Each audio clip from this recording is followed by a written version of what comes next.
To follow up on this last video we just recorded where we talked about what's hard in a marriage now when we are with our right person is old triggers coming back from relationships where it was not our person. What is hard about most marriages now is that it's not your person.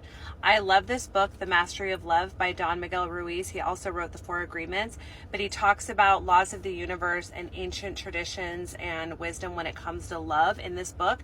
And in the second or third chapter, he talks about how you have to be with your person, because oftentimes he makes the metaphor of you're with a cat but you really want a dog. And so most people spend their whole lives in love with a dog, trying to turn them into a cat.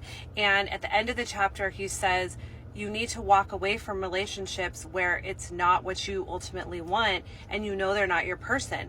And so much of Western society is built around making that person your person, turning them and morphing them or adjusting your expectations and what your soul is telling you that you need for the sake of longevity, for the sake of staying in your marriage, for the sake of holding on to it for the kids.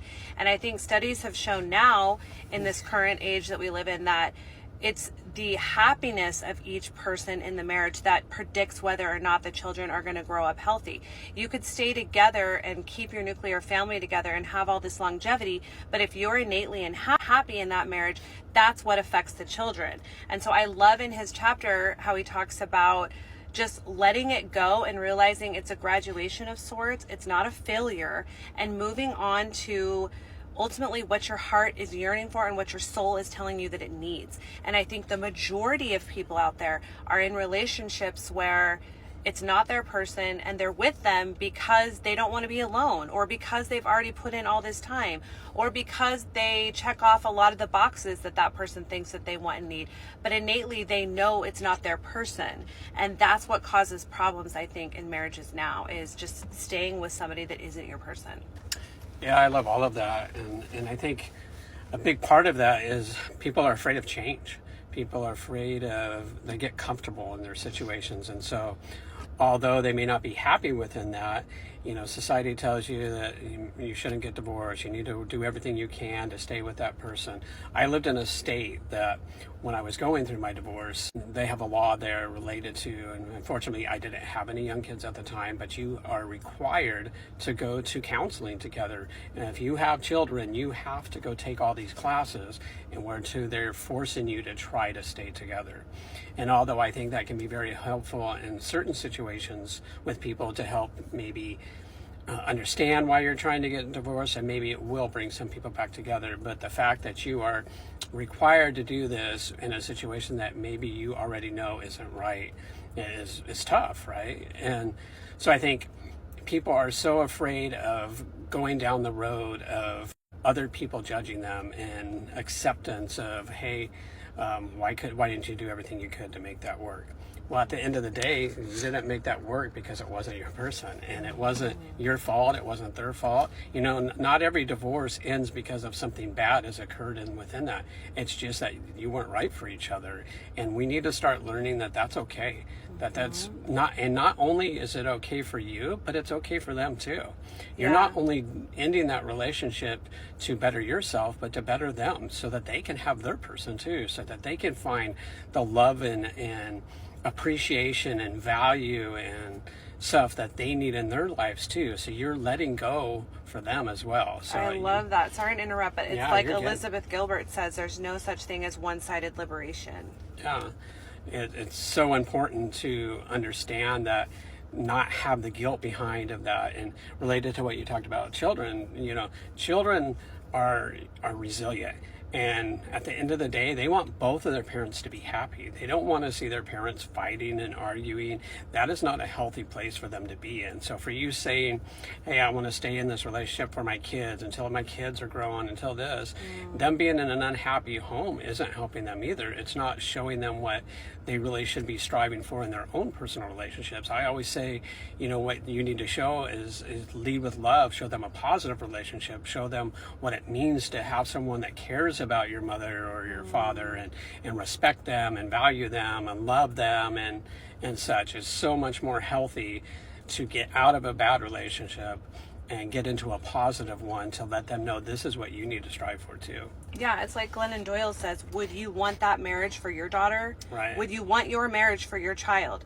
And even if your marriage seemingly to the children looks steady and looks stable, like mine did, for example, if you're not genuinely happy, kids pick up on that. They know when a parent is not genuinely happy, and they're going to be distraught and nervous about the fact that their mom isn't happy. A mother's happiness really does dictate a child's peace of mind and happiness within a family. Yeah, and I would say equal to a father's happiness and stuff within that relationship. You know, if he's not wanting to participate in family activities, if he's not wanting to be at home, and he's finding outside activities to do that to keep his sense of achievement and success, and because he's not feeling it within his relationship. So the kids see that too, because now you're what are you doing? Now you're not abandoning, but you're not a present father in those situations. You are emotionally abandoned. Yeah. If the father is a workaholic because he's not happy in the home and Right. he's not fulfilled in his relationship, that is emotional abandonment for a child. That's almost worse than him physically being gone, out of sight, out of mind, when he's always there and consistently not choosing the child. Right.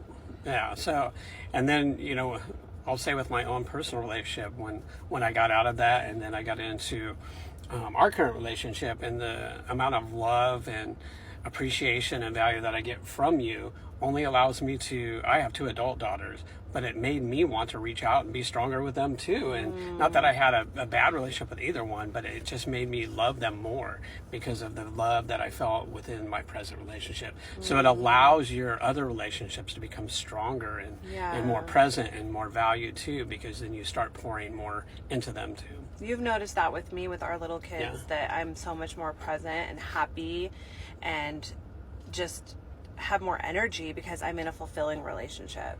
So I can show up and be a better mom to them. Yeah, having that partnership and someone that you're wanting to be around too, and that has your back and is supportive of you is the best gift you can have, right? And because it allows you to feel rest within that. It's one of the hardest decisions that you'll ever make, and so many women grapple with it. So many women know that it's not right anymore.